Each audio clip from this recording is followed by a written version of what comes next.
Our kind of mantra is outworking everyone by threefolds every single day. Wow. It's never the end result. It's what can we do today and tomorrow to have an opportunity to compete for the titles. From the campus of Our Lady's University, this is For Good, Stories from Notre Dame, a behind-the-scenes glimpse into life under the Golden Dome and the powerful stories that drive Notre Dame to become a force for good in the world. Hello and welcome to For Good, Stories from Notre Dame. Earlier this spring, Notre Dame Fencing continued its historic run of dominance, winning its 14th NCAA Team National Championship, the most by any program in the history of Notre Dame Athletics. I am thrilled today to be joined by the head coach of Notre Dame Fencing, Gia Kvaratskhelia. I can't tell you how much I've been nervous in trying to pronounce that name, but we are thrilled to be with you. The hardest part of the interview is over for me. Now the onus is on you. But Gia, thanks so much. It is such an honor. It's always an honor to be in your presence. It's really great today to be able to talk with you. So you have won 4 with the team of the last 5 national championships, 6 out of the last 9 years. It's an incredible track record of success, of dominance. What has led to that level of consistency with your program? Lou, thank you so much for this honor to represent our athletic department and especially 60-plus men and women of fencers in our program in your presence. Grateful. Oh, say your last name, though, again, Gia. Kvaratskhelia. Kvaratskhelia. Yes. Okay, all right. So it wasn't as horrible as I thought it would be, but it's It's pretty close. It's okay, good. Okay, good. You're very kind. He's a very, very kind and very generous man. Okay. This is an honor to represent university to that level, to bring the titles and trophies and accolades, but no one does it alone. Yeah. I want to acknowledge so many people who were part of this success. Mm-hmm. Outside of the locker room, we have a slogan, excellence is a habit. Mm-hmm. And the second slogan we use for the Notre Dame Fencing, it's one team, one heartbeat. So combine those two, that makes who we are today. Mm-hmm. And where are we right now? Where are we sitting? We're sitting at the Castellan Fencing Center, generously donated by Castellan Fencing family. And this is the best fencing salle, what we call the fencing place in the world.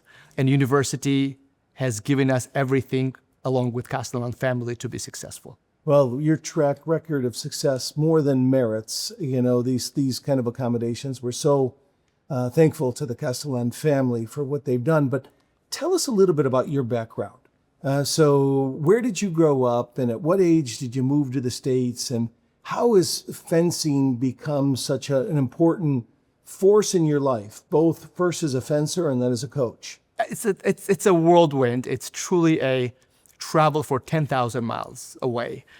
It would send me back to Republic of Georgia, then the part of Soviet Union. Right. A reason I got into fencing was kind of ironic. I was rejected by every other sport. And I couldn't play soccer because I was not fast enough, and I could not play basketball because I was not tall enough. I couldn't swim because I was kept drowning, and they felt really concerned about my life. And one day, the PE teacher offered the fencing classes in my elementary school, and I wholeheartedly joined and loved it. And ever since, it's been a journey for me. I love it. And so when do you and why do you leave the Republic of Georgia? The journey was, again, not really easy. Mm-hmm. The reason I migrated was to kind of get away from the destruction of civil war at that time going to the Georgia. And came to States, and I always had a passion to learn the language, an English language. The primary reason was to learn the language and possibly advance my fencing career, knowing that I couldn't do it that much due to citizenship issues. Right. And really by accident, I was steered to the coaching, and I loved it. I loved being around and educating the children, the kids, and the young adults, and teach them the skills and trade of the sport of fencing. And also help them to become a better humans. And I was lucky enough to kind of detour through state of Kansas in the local fencing club for 13 years prior to joining to Notre Dame. So I came here from the club, and I was lucky that I was picked up by Notre Dame, and it's been a smooth sailing or great journey for me ever since. So did you come initially to Notre Dame, and were you a coach of a particular weapon? A few of my athletes had come to Notre Dame and were the part of the Notre Dame team. And the parents really steered me when the coaching vacancy opened to come here. And head coach then, Janusz Bernarski, an amazing man, truly gave me this opportunity. And ever since, it's been an absolute delight to be here. And then you were able to succeed him when he retired and Yes, the program. 2014, with physical illness he was going through it, I was thrown into the position to become a head coach by default, but worked out pretty well for me. If you haven't already figured out, this is a very humble and self-deprecating man. You know, he stumbles into fencing, he stumbles into coaching, he stumbles into becoming the head coach. It's just a reflection of the beautiful spirit of who he is, and all who know him, like myself, we just think the world of you. And, you know, you're the kind of person, coach, mentor, teacher that I would say to my kids, if you had an opportunity to shovel manure under Gia for a year, go and shovel manure under him, because you're going to learn and grow. And so You're too kind. that makes us really proud. Even more than the championships is the way that you shape and form and mold our students, and all the many that you have done over the years, you know, with great success. So you inherited a program. Now it's your 6th national championship. We have 14 in fencing. And now, what year was it that they combined men's and women's fencing to be one team? Mid-90s, when they were combined from the individual, the gender to the combined. To a combined team. And so you bring these teams together, and there's a lot of pressure on you. There's this program has won a lot of national championships before you become the head coach. How do you manage the pressure of the consistency of being at the very top? You know, if you finish second, as you did 2 years ago, after a three-peat, which conflicted with a lot of our fencers being away at the Olympics, and it was just a near miss to Harvard. You know, the pressure that must be on you and on the team every year. How do you manage that? Tell a little story, a short story. In 2023, we were competing at Duke University for, I think it was the three-peat. And I got off the bus and waiting the entire team to unload and giving them a high five. And we had 12 athletes. That's a maximum you can qualify to have an opportunity to win the national championships. We had 12 athletes and 2 alternates. That's a 14. And I counted 13 staff members following them, unloading the bus, and realizing that there was an organization. It was a team. It's a team effort what led us to unprecedented success. Yes, head coach has something to do with that, putting the team together, but it's a village. It's an army. What it takes to morph and train and educate and mentor those young men and women. And when I say young men and women, we're such a particular and special sport when combined efforts of men and women give us the fruits of labor to win the national championships. We're most gender equal sport it could be out there. That's right. So I was sitting there and standing there and looking those people come down and thinking to myself, there is no way having this team in place and so many others behind of them, there's no way we could lose. And truly, it's a fruit of labor of so many amazing people who deliver those successes for our incredible university. I'm just a small part of that. Yeah, that's beautiful. Tell us about some of the team traditions that you put in place that you're most proud of.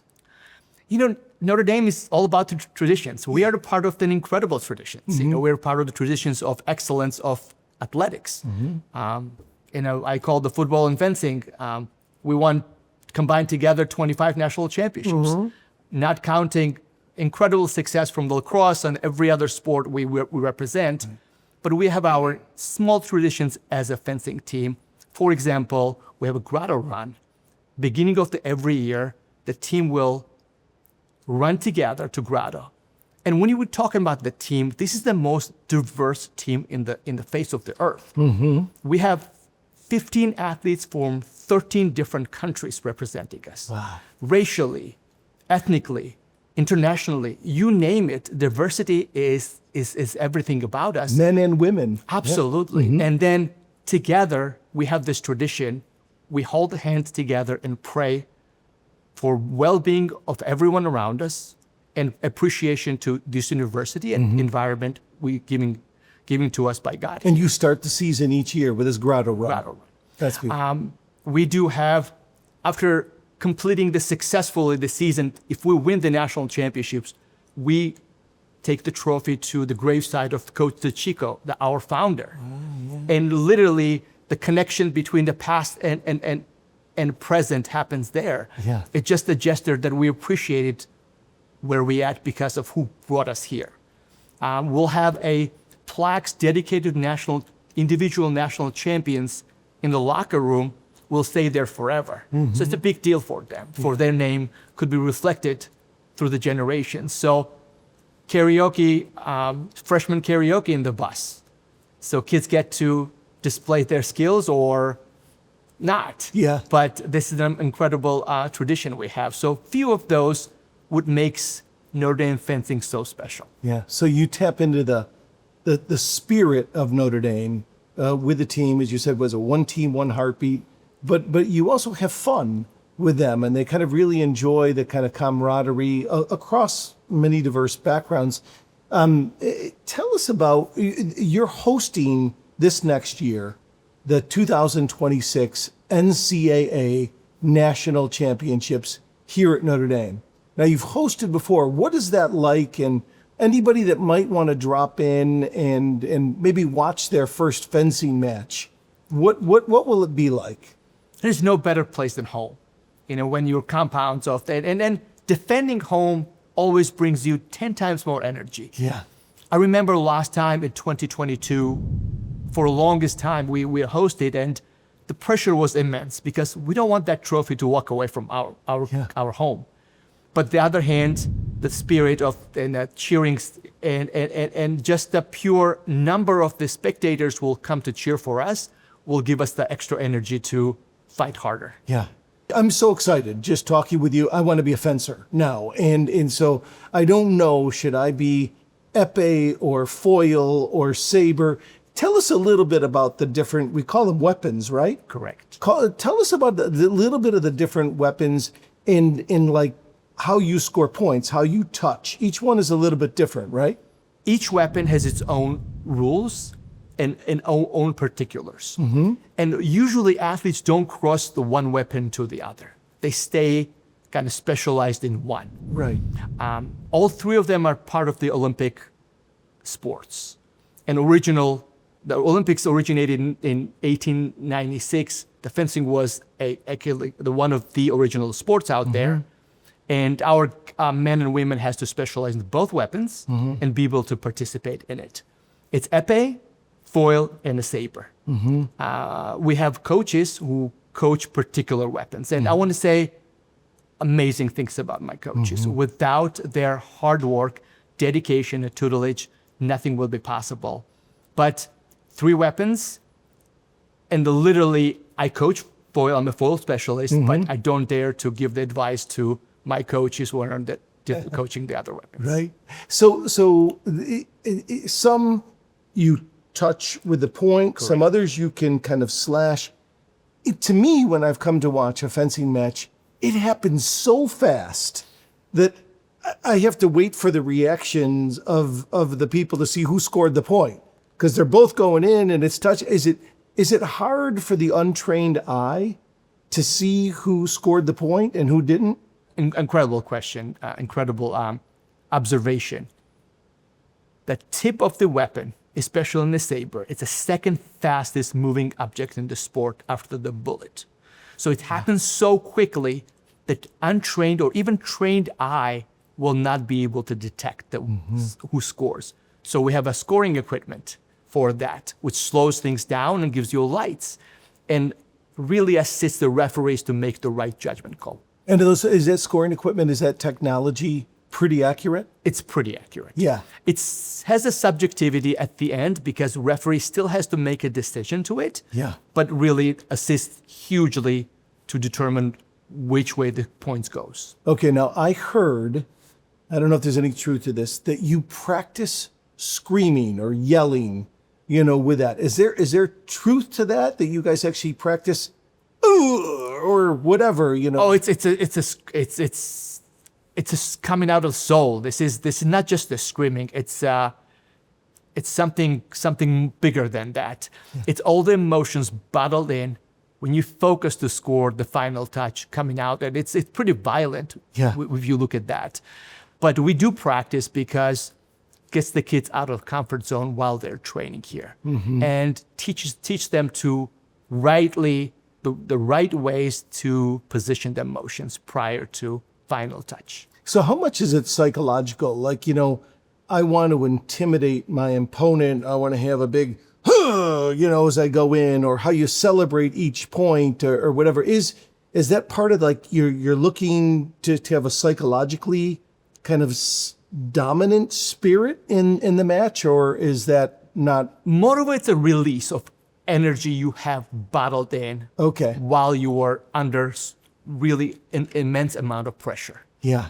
Rather than dominance, maybe selling the confidence to you, the referees, that point belongs to you on a 50-50 situation, but so does opponent screams back. So again, we're convincing each other that we're brave in that moment. That's fantastic. So tell us a little bit about your hopes for this next year. Hosting the NCAA Championships, I got to believe that with your program, your goal every year is to win the national championship. It's not like, let's try to, finish in the top 3.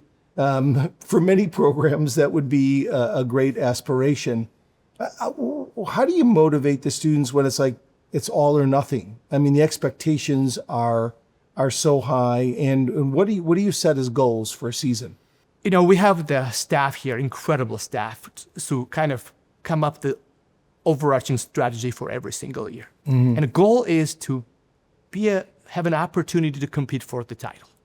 So you can never go and now we're going to win it. It's never in the back of our minds.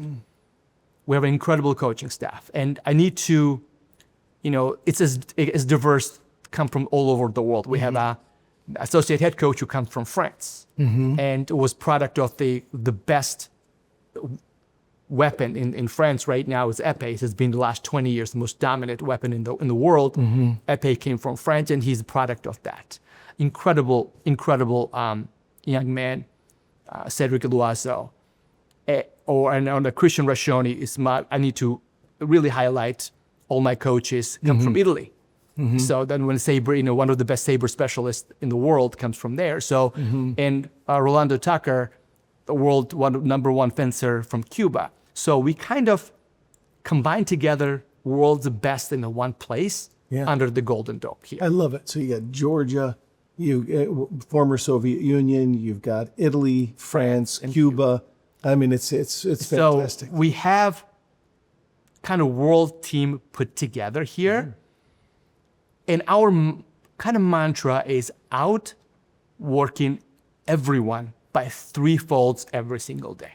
Wow. It's never the end result. It's what can we do today and tomorrow to be able to put ourselves in a situation to have an opportunity to compete for the titles. And that has been a kind of game changer for us, that at the end of the day comes that everyone has a talent, everyone is good. you watch the broader athletics. Yeah. And every single level, the margin is razor thin. It's how do you prepare yourself for that moment? This is great because I always say to my kids, superior effort yields superior results. But now I have to say they have to triple it. You have to work 3 times harder than anybody else in the classroom or in the sporting competition, whatever. What would you say are some other things that make this Notre Dame fencing program unique or distinct? And it's interesting to me because if you look at the top programs, it's the top academic institutions in America, right? It's Harvard and it's Columbia, and I don't want to leave anybody out here, but it's Notre Dame. It's is it Princeton, Princeton, UPenn, absolutely. Yeah, so these are students that are getting in. I mean, the academic rigors, for these students are not what you would see in a lot of intercollegiate athletics. What makes Notre Dame particular? Relations to fencing. Our track record and our successes on national, Olympic, and collegiate level truly gives us the right. I wouldn't say rights, but we have a saying in our locker rooms and in our premises here, we're the fencing school. Truly, we are living at the golden era of Notre Dame fencing the last decade or so. Yeah. We came up at the Tokyo Olympics where we set the record for college participation or for Olympic Games in Tokyo. We had 11 athletes representing Notre Dame, then current or alums at Tokyo Olympics. And Paris Olympics, we broke the record for winning the medals. We had 4 medals with 2 gold and 2 bronze. By Notre All from fencers that are either current fencers or graduates. Correct. In representing how many different nations? We had 5, 6 and 5, and 6 for out of 11, 6 were Americans and 5 were foreign in Tokyo, and we had 2 foreigners and 4 Americans in Paris. Love it. But with 4 medals, that speaks that not just diversity, but athletes we recruit are able to travel all over the world during the season. Yeah. Like we were competing at Duke last year as a college team representing Notre Dame, while 18 of our athletes were in 5 different countries representing their own countries at the World Cup. Wow. So it's an enormous operation. Yeah. In terms of the depth, how do we manage this? But at the end of the day, that's the best place to be a fencing coach in the world. Yeah. Why do you love coaching so much? I mean, you can just see it. It oozes from every pore in your body. Why do you love it, and why do you love coaching so much at Notre Dame? I only could tap into the energy for our athletes. I mean, if you look at that background here, that's an absolute ecstasy of the happiness right here. Every single face represents teamwork combined with pure happiness together. And we have so many of those pictures. And except for COVID, our faces were covered over there, but be able to help any shape or form facilitate their development here as a student athletes, as a great humans, and contribute to their happiness. That's the motivation to me every single day.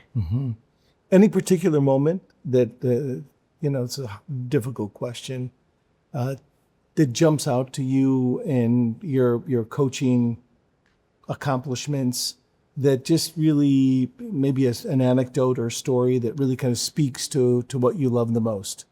The couple probably will resonate. And one of them, and none of those, my stories would have to do anything with the winning the titles, truly, or being in present or seeing someone qualifying or winning the Olympic medal. Would be the story what really resonates with Notre Dame.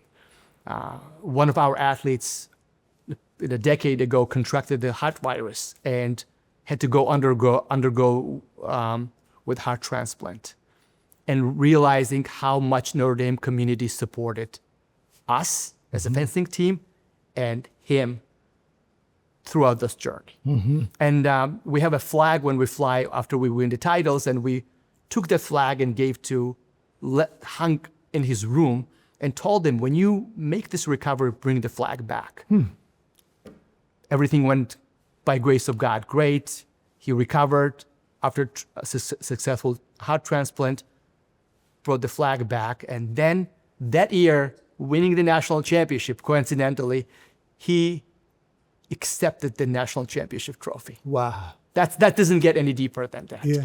Or the stories we have, the parents even don't see it. They send their sons and daughters to us when they're scared, when they're changing environments, going to the foreign place, which the college.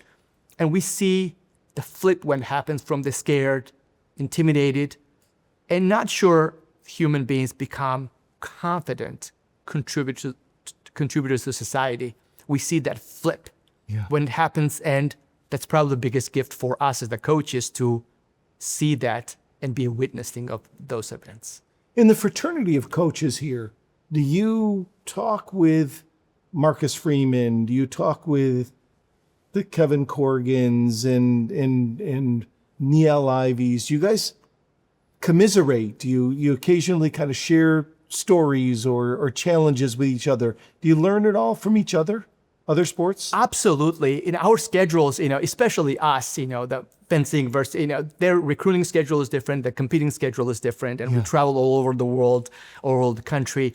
But the moment we get to brush each other and talk to each other, it's a pure support one to another. And the names you just named it, the people, they're the biggest supporters of our program, and hopefully vice versa. Valuable lessons we'll learn from them and being shared to us, how to persevere when things get tough. All right, I'm going to say a word and you tell me what it means to you. Chocolate. Oh, addiction. So you have a personal addiction to chocolate? Well, I want to deny that, but I love chocolate. Let's just say you love chocolate. Absolutely. Okay, absolutely. Where's the best chocolate in the world come from, do you think? If I say Switzerland, my French coach will really, be mad at me. So I would say French chocolate for Cedric. So the top places would be, I hear Belgian chocolates are also really good. So France, Switzerland, Belgian. I'm not a snob, though. Oh, you're not? I'll take any kind of chocolate. Absolutely. Chocolate, South Bend Chocolate Factory to anywhere in Walmart. You tell me. You name it, I'll eat it. Yeah, I love it.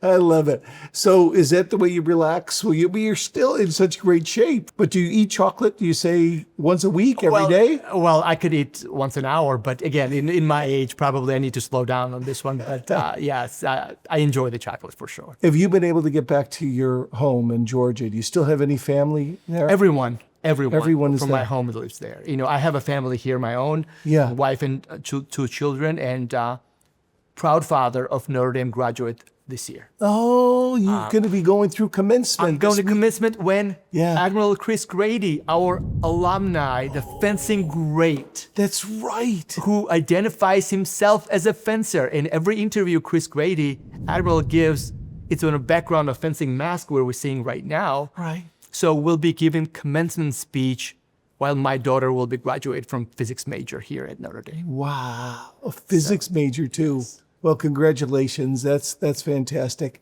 I just want to say in a very personal way, but also on behalf of everyone here at Notre Dame, we are incredibly proud of you.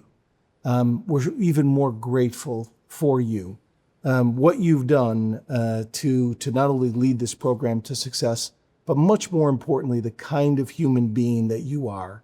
The leader to our students, the way that you care and nurture and develop them, both, what do we call it, on the strip? On and off the strip. On and off the strip is really important, and we're so grateful for that.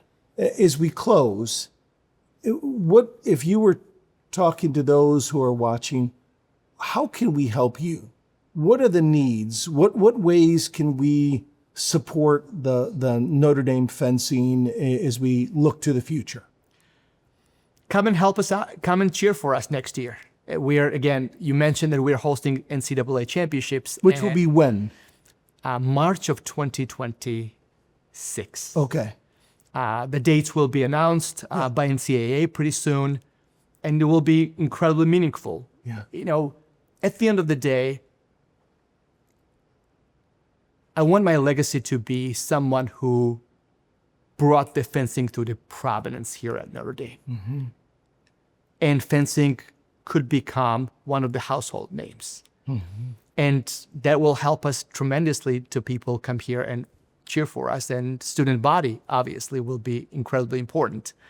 Other than that, you know, our athletes get to travel all over the world, and that comes from contribution of our incredible donors. Mm-hmm. And that would be really meaningful for us to continue the same journey, because Olympic dreams comes to reality when it comes to Notre Dame. It's aspirations who are real on Olympic level.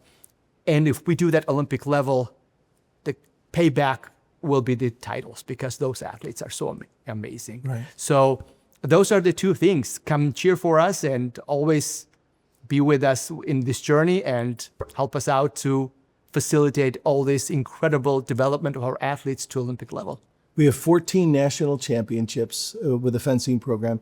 It's second in the nation, you said, to Columbia. That's at 16. 16 to Columbia, and we are just tied Penn State for second. For second. Okay, so we got a few more years to move into that top position. I'm really confident that under your leadership, not only all kinds of great things will happen for our student athletes, but we're going to get there. And we're again, cannot say how proud and grateful we are for you. Go Irish. Go Irish. All right, we always close these programs by inviting you to join with us, and from your homes, your office spaces, wherever you are, to share with us with a prayer to Our Lady. So, Hail Mary, full of grace, the Lord is with thee. Blessed art thou among women, and blessed is the fruit of thy womb, Jesus. Holy Mary, Mother of God, pray for us sinners, now and at the hour of our death. Amen. Again, Gia, thank you so much. Say the last name one more time. Gia Kvaratskhelia. Practice that at home. When you're back here next time, we're going to have a competition with me who can say it best. Take care. God bless. Go Irish. Thanks.